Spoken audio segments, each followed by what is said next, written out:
Unboxing the Elna 530 sewing machine. One lucky winner, drawn on June 21st, will receive this machine free, including free shipping within the US. On a computerized sewing machine, we have two very nice features. One is called speed control. We have a slider here that has a turtle and a rabbit drawn on this machine, and when you bring it to turtle, it will go slow regardless how hard you're pushing the pedal. It's a super nice feature, especially for beginners. That's your pressure control, how hard the presser foot is pushing down, and there's the speed control.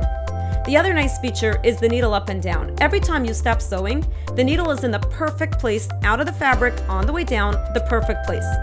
Say I want it to be all the way down every time I stop sewing.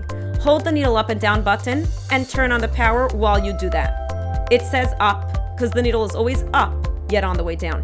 Just push the minus button and then it says down, and then push the start stop button, and that sets it. Now every time you stop sewing, the needle's down, your fabric does not move out of place, everything is held correctly. When you finish the seam, just push the button, it brings the needle up on the way down the perfect place, and take out your fabric.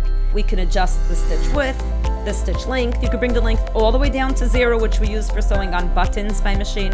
Here we have the different design stitches. Say we wanted number 7, so we would bring our stitch selector to number 7. There's separate buttons so that you don't have to go 29 buttons to get to number 29. You could do each one, and we had those cheap buttons to bring you to specific stitches quickly. Here are the parts that the machine comes with. You have an extra spool pin if you want to use a twin needle. Sign up today at thesewpro.com so your entry gets entered into this raffle. You just may be the lucky winner.